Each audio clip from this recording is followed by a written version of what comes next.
Hey guys, do I have the show for you today? I am so excited to have a very special guest with me today, and you guys are going to love her. So, this is Lauren, and she is from On the Low Studios, and she is a social media director. Hi, Lauren. Hey, thank you so much for having me. I'm so honored to be here. Thank you. I'm so excited to have you. I am ready for you to give us a behind the scenes and kind of how does everything work. We always talk about on this show how social media isn't what you think. And you always, when you're looking at a plastic surgeon, you always have to take more into consideration than just their Instagram or their TikTok. And that's why today Lauren is really going to give us a behind the scenes of how does social media for plastic surgery work. And we have so much to talk about. We do. I'm so Give it to me, excited. Lauren. I'm excited. I mean, there's just so much we're going to talk about everything. Anything that you want to know, I'm here to give you the tea on. Okay, so let's go back. Rewind. How did you even get started in social media director? I actually got started in skincare. My first thing was getting into skincare. I loved clean skincare. That was the first time I ever got into beauty. And then I started doing my own social stuff with like skincare. I would post about it, make like reviews on it. And then I started to get into like Botox and fillers. I would post a little bit about that, showing like my experiences. And then I got into dermatology, where I worked with Dr. Jason Emmer. That was kind of like a launching point for me. I was able to, really show off dermatology stuff. And then he did practice like surgical stuff like lipo and whatnot. So then I also worked with a plastic surgeon there, Dr. Robert Cohen, which Joseph and I, if you know Joseph Jericho, he's incredible. He worked with him too. So we kind of have that in common. Got to work with him. And then I was like, I really want to get into plastic surgery. That's where I got to work with Dr. Gavami for the last 4 to 5 years. And that was truly like the launch of my career, my passion for it. I love plastic surgery and filming and, meeting all of these patients. It was such a fuel for me to keep going, watching their journey from beginning to end. And even in the in between and me being able to see them go through that, I would love to see these experiences every single day. So here I am now. And now tell us a little bit about what you do now. So now I have my own social media agency where I work, where it's specialized in plastic surgery. I do have like esthetician client and nurse practitioner, and I love it. I get to work with surgeons on a daily basis, create content that is digestible for, users that don't really know a lot about social media. I get to talk about topics that some people wouldn't even expect to like know and teach them, educate them about plastic surgery things, and then also showcase incredible results, which is actually really hard nowadays on social media. I'm sure you've heard from your surgeon friends that you're like not able to show before and afters, but I say who cares, just keep showing your results. Like even if they're telling you we can't show this to the number of people across the board, who cares? Your results are your bread and butter, and you got to keep pushing them out there no matter what Instagram's telling you. And I keep doing that. I love it. That's why I started helping plastic surgeons and other industry professionals launch their own shows, their own podcasts, because this is something I was coming across with them. They would tell me, we're getting shadow banned, our pictures are getting taken down, our pictures are not getting shown to anybody. And my solution to that is like, well, that's not going to change. And I think it's probably going to get worse because there's a lot of regulations coming in, trying to protect our kids and our young teenagers, our young people from having these feelings of not being good enough and wanting to look like what they see on social media. So I don't think that is going to stop, like getting shadow banned. I don't think all of a sudden plastic surgery is going to be like, oh, okay, it's okay. We can show before and afters of liposuction and stuff. I would tell them like, hey, maybe you need to launch your own show, because as a plastic surgeon, once you have your own show and you can talk really freely with your audience and your patients, it just takes that patient doctor relationship to the next level, because by the time they come in, they already know you. They know you. what you do for sutures, what you do for drains. They already know you. So I love that we can help the surgeons be found by the patients, because that leads us to patients and what they see online and social media and before and after results. And really, I want you to use your experience and tell us, how should we navigate through what we're seeing online? Going back to like being mindful for youth and, body positivity, or just, comparing ourselves to other people. When I get on social media, it is really easy for us to compare, like, being like, oh, this body is looking great, or, or like, I wish I could look like this person. What did they do? And trying to pick apart. And I see this with a lot of injectors where they pick apart a celebrity's facial structure. And I think that doing those things kind of I think when we pick apart like these celebrities, I think that's where a lot of this fueling comes from, where people are writing down a list of the procedures they think this person has had so they can go to a surgeon and talk about it. I don't think that, plastic surgeons are telling people like, hey, like we're just showing off our results. It's not like we're doing anything else. We're just showing off the results that come from this. We're not being like, this is what you need tonight. But to navigate through that, I think the best way is for children or parents just to be mindful. I think it's hard. It's unavoidable. And generally, it's really hard to, set up like controls. Kids have their own access to things anyways, unless you want to set those things up. But just take everything with a grain of salt. At the end of the day, it's something that I just think it's unavoidable. So I'm trying to find the words for it. Yeah. But It really is. I'm a helicopter mom. I'm on my daughter's I would phone, do it too. she's 10, and she took my work phone and turned it into her phone now. But I go through that all the time, every day, if possible at night when she's asleep, and we look through your phone. Yeah. I mean, I think it's something that we've dealt with for generations. And, as more accessible it is to us now, it was still always something with our parents, with our parents' parents. It was just, having a beauty standard that people would, look at. I think it's totally up to everyone's discretion of being like, okay, is this something that I want to digest? If not, then I'm going to unfollow this, or, try to skip it when or hide like tags. Like you can do that, I think, on TikTok and maybe Instagram. Try to hide certain keywords so you don't have to see those searches coming up anymore for yourselves. But I love it. It's something I will I look forward to seeing on my feed every day, but I know it's not for everybody. It's really not for everybody, but for me in particular, I love seeing it. And I love seeing the content that you have been coming up with for the surgeons that you work with, where you're actually addressing the questions that a lot of the patients are thinking. That's something that I really prided myself in, and I still do pride myself on, thinking about the things that the patients are thinking, but they don't even know where to find or ask, or how do I find this out?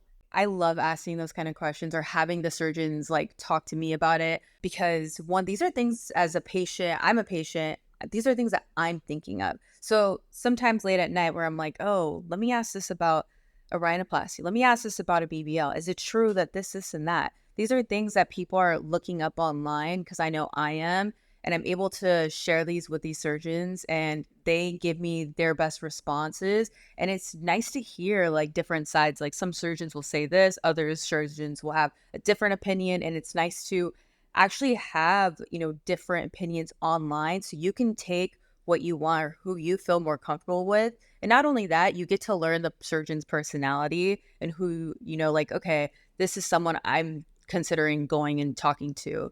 And it builds like a kind of trust with them, I think. Just having like that discourse, like without even really talking to them. Okay, so how, from behind the scenes, tell our listeners, my girls, we want to know, how can we tell when photos are being photoshopped?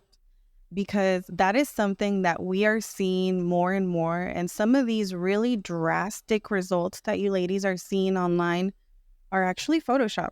A lot of them, especially the ones from the places that have really cheap prices. Oh, yeah. Oh, yes. That is notorious. I think one thing is it's really easy to show on table results or even kind of hide a realistic on table results because, especially with BBL, I want to say we're able to do so many little things in the operating room to make it look bigger than what it is. One, I can shoot in point 0.5, blow up that butt, make it look way bigger. And then also surgeons sometimes, from what I've seen, is they add a gel padding underneath their pelvis and then Yeah. it kind of lifts up their butt and it brings they arch their back down. The anesthesiologist is able to actually have the bed go towards towards the floor a little bit and it'll make the butt look bigger and the waist look smaller. And so when the patient sees this after photo from the operating room, they're like, oh my gosh, like I'm snatched. And then they come back in a couple of months, they're just like, where was this? Did the fat die out? And in reality, it's all like photo games. And to notice if you want to see something that's like Photoshop, check the sides, check the bed. Is it actually this wide of a bed? Or even it's really easy. There's so many tools that people can do, Facetune, FaceApp. People will inject one big thing that I see a lot with like chin lipo is they'll inject so much tumescent into the chin and then of course it's gonna look bulgy and all of a sudden same base, same outfit, everything, their jawline is crisp. That's another game that I see a lot in some clinics, I guess. And then I've Photoshop, seen that before. yeah, you just have to take everything with a grain of salt because to the naked eye, you won't know. But to people like me, I can call it from a mile away. I'm like, this isn't real. And it sucks because they get people who are really wanting to get surgery done, can't afford it. And then they see these cheap prices and they're like, you know what? Like, they're willing to take the risk and go. And then they end up disappointed. It sucks. I see it all the time. Why don't you tell us a little bit more about what you're seeing behind the scenes? Because my girls know I talk about this type of stuff. This is the type, I know this stuff is happening and I know, photos are being edited, tables are being angled, oils are being used to make it look super shiny. All of these different tricks are being used, Oh but my gosh. Yeah. what I want is for you to show our girls how to look at a picture and decipher it. Like, should I take this and really believe it, or was there a lot of tricks in this photography? Yeah. I mean, it all depends on one. I think the most honest things, and sometimes even then, there's a lot of wiggle room with it, is doing, medical before and afters. If you're seeing that in a video, photos are really easy to manipulate, clearly, but videos are much harder to mess around with, especially when a video has like, stuff in the background. You can see when things warp in, what doesn't warp in, and then another thing is just how edited these photos are. The way when I say how edited these photos are, like let's say on table and stuff, if it just looks way too bright, if it's just way too defined, it's just sometimes to me I'm like, this is unrealistic. Like there's no way this person is looking like this. I think that's a good way to kind of spot these things. Another thing is when you see patients that are posting like in office or out of the office. Don't get me wrong, I love showing a good patient result from like vacation or something. My thing is I always like I won't post this on the video, but I try to just let people know like, listen, I this was sent in by us. I didn't take this photo, so I don't know what happened when a patient says it to me. I think that's a tough thing for surgeons to share too, because you never know. I think videos are going to be your best bet of know in seeing like a true result in office specifically.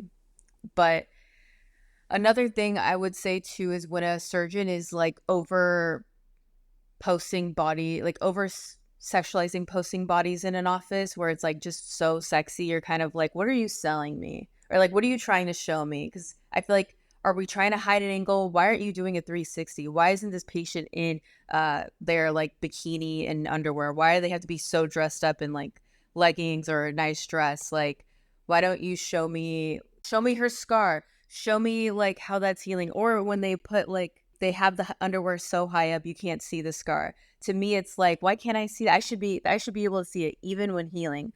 I know, and something that I'm guilty of is when I do see patients and I feel like their scars are fresh out, I've noticed that I will kind of cover it up. But I think for me, I was just working with surgeons that were very self-conscious of their scars. And I feel like that shouldn't be the case, or they feel like people wouldn't like patients, prospective patients who wouldn't understand what a healing process looked like. And I feel like at this point now we are all kind of educating ourselves of like how we heal.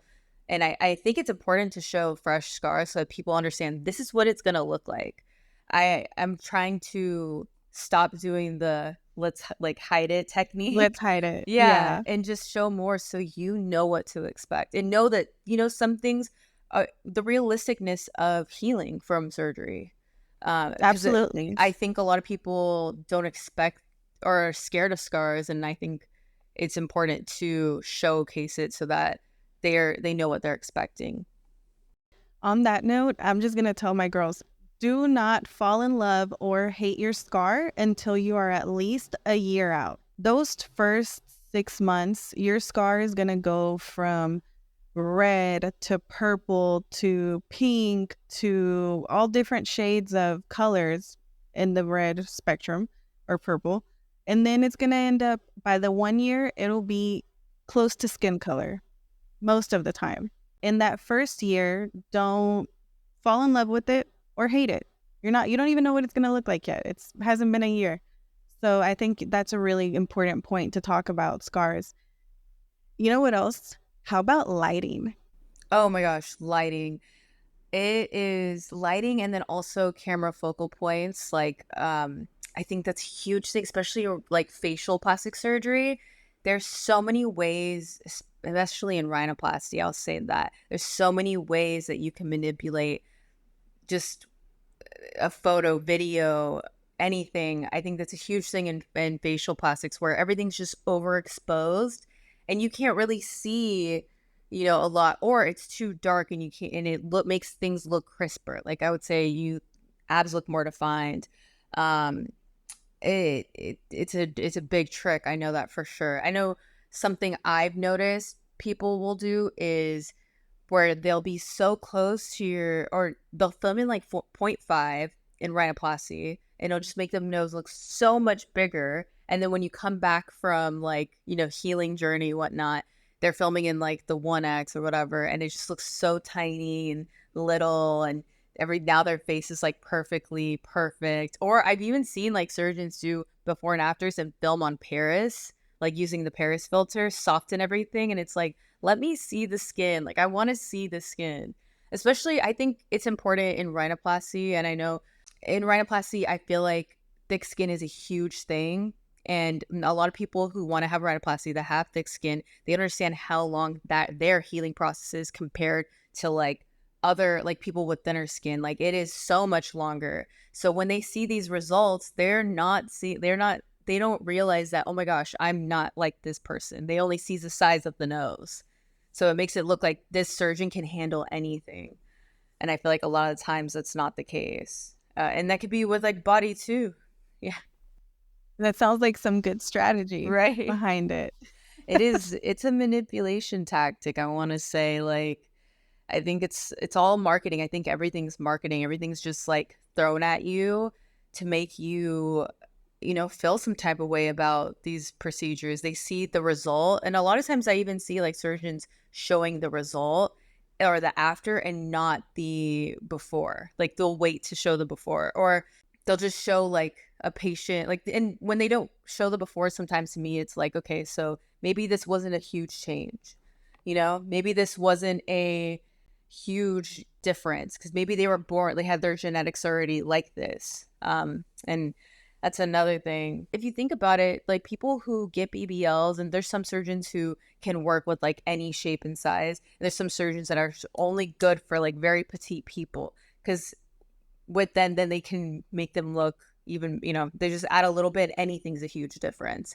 And I think that when you show that on social media, like if you show the person who's working out consistently and just adds a little bit of fat, then they're like, oh my gosh, this is the best result in the entire world, even though this person was already doing their diligence prior. And we didn't know that because we never disclosed that in our social post. Being like, she was working out like crazy before. It just looks like he did or they did the liposculpting. They did they built the booty when this patient has been a bodybuilder for half their life. So I think that's a huge tactic that I see a lot. I think you're so right. You know what else I think would be good to go over? One, if you want to, disclose what surgeries you've had, how you yourself have gone through the journey and been able to find the right surgeon for you, and what you've seen behind the scenes that made you more cautious as a patient when you were selecting surgeons for your surgery. Yeah. So my surgery journey started with facial sculpting, and I want to say it's probably my most like famous surgery. I did buccal fat removal. I'm a buccal fat removal stan for the right candidate, because I know a lot of people are not candidates for it, or they're not a fan of it. But for me, I feel like it changed my life because I'm Mexican, so I have very big cheeks. I'm not saying every Mexican does, but Look at it me. just Hello. I'm telling you, like, I was just chipmunk, and my whole family has that too. So removing that just like by the most like precise amount, I feel like really helped like showcase my cheekbones. I did facial fat transfer to my jawline. I did it to my high cheekbones, and I did it to my chin just to elongate it. So help give me like a nice crisp cut. And I saw Dr. Gawami for that. He did it, like I worked with him, so he was like, I think you'd be a good candidate. I was like, sign me up today. And we did it awake. And that was actually really easy. A lot of people are scared to do awake like facial procedures. And I totally understand it. But for me, I feel like it was pretty easy. Next thing I've done a lot of filler. Like I've done filler in my nose, which I'm going to do a rhinoplasty soon with Dr. Deer. I'm so excited. I've done breast augmentation, and I've done a BBL. I did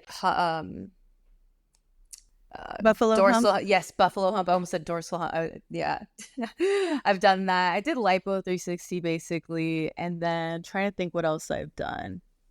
Trying to remember what else have I It's so done. funny. It's so funny whenever people ask me what have you done, I'm like, oh my God, it's been like 14 years. I have to think about everything in the last 14 years, what I've done.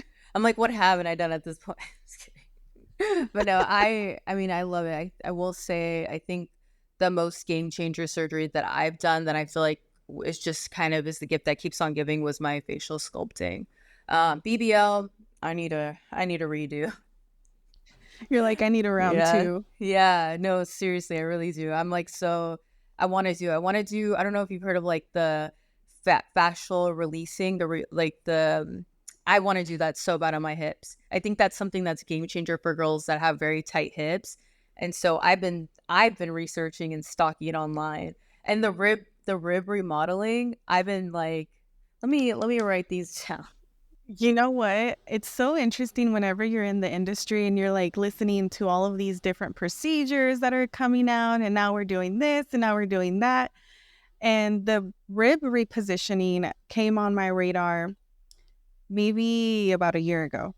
There was a surgeon here in Texas who was doing it. Okay. So before that, I had only heard about it because of Thalia. I don't know if you guys, my audience, this is an older Mexican singer, pop star who had the tiniest little waist. And I remember growing up and hearing like, oh, her waist is so tiny because she had a rib removed or she had ribs removed. So when this doctor came on my radar about a year ago, and he told, he was doing that. And I asked him to come on and talk specifically about that procedure. And he said, no. He said, I do not want to talk about this procedure specifically because I am having a lot of complications from it. Or not a lot, but I'm having some complications from it. So after that, I was like, okay, maybe I don't. If this guy's having complications with it, maybe I don't want to explore talking about it on the show or like showcasing it, right? But now I see it's coming out even more. Like more doctors are talking about it. So I'm wondering, hmm, No, I'm like, I want to know what's going on here. Like, is this another like this is another thing about social media is that you start to see these things getting highlighted and then you get interested. You're just like, okay, like for example, PRF Easy Gel. I just had it done. You had it done. Like those are things that become like that are on our radar. We're like, huh, how is this going to let's see how this works on like for us because it's just it gets thrown in our face. We see before and afters, which that's another thing too. Before and afters for PRF Easy Gel. I'm not hating on it. I think it's pretty interesting. Like I love the regenerative stuff, like the stuff that we're using naturally. But the before and afters I see a lot of like places doing, they are doing before and afters immediately after. So I'm not seeing what's the long term after. Like I don't know how this is actually being shown because I was a victim to the like the hype of it, and I don't think it's like I'm not sure yet. I need to do a couple more sessions to really give my take on it, but I want to see a real life session. I think that's really hard for real life result. I'm sorry. I think that's hard for a lot of like these med spas because it's hard to get these people back in, so they got to work with what they have. And that goes for plastic surgery, body surgery, because we only get to see our patients so many times, and maybe people live in other states. But that's why I say take everything with a grain of salt because I know how it is.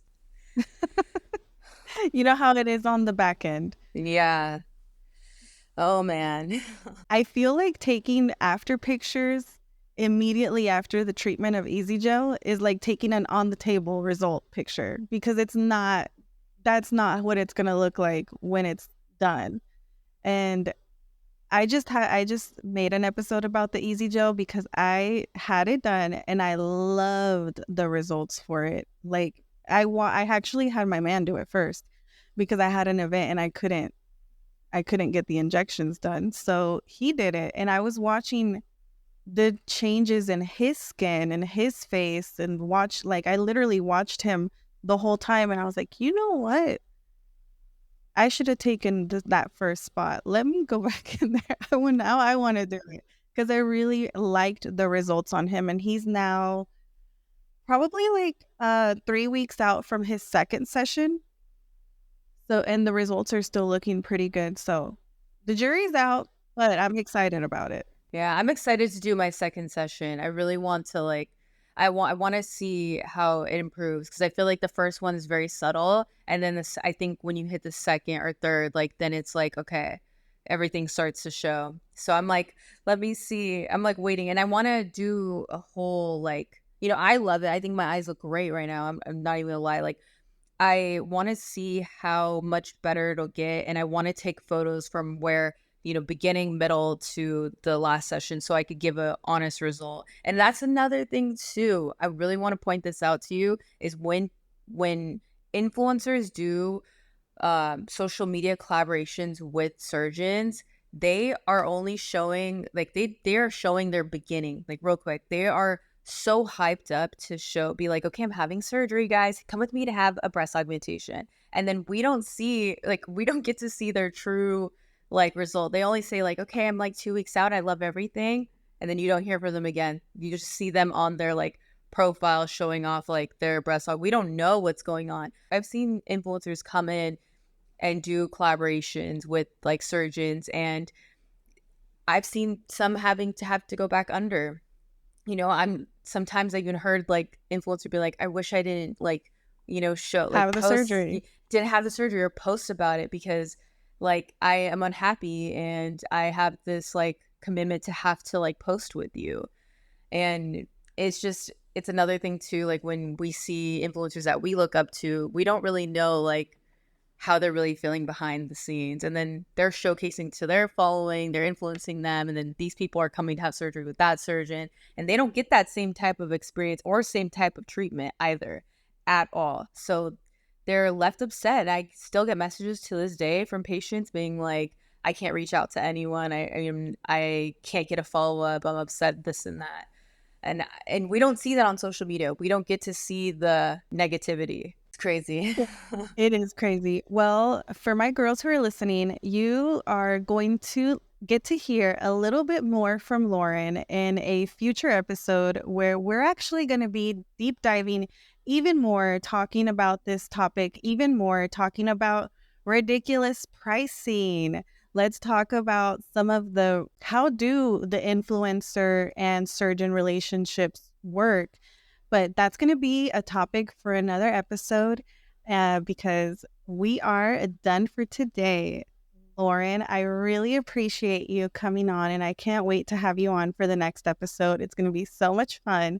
So if my girls want to find you, where can they find you? I am on Instagram and TikTok at on the low, ONTHELOH. And that's pretty much where I live, TikTok and Instagram. And before I let you go, if you were talking to your best friend, your mom, your sister, and she's thinking about having plastic surgery, what's one tip that you would give her? She's like, hey, I want to get a tummy tuck. First, I would probably ask them, like, is this something that you're ready to handle?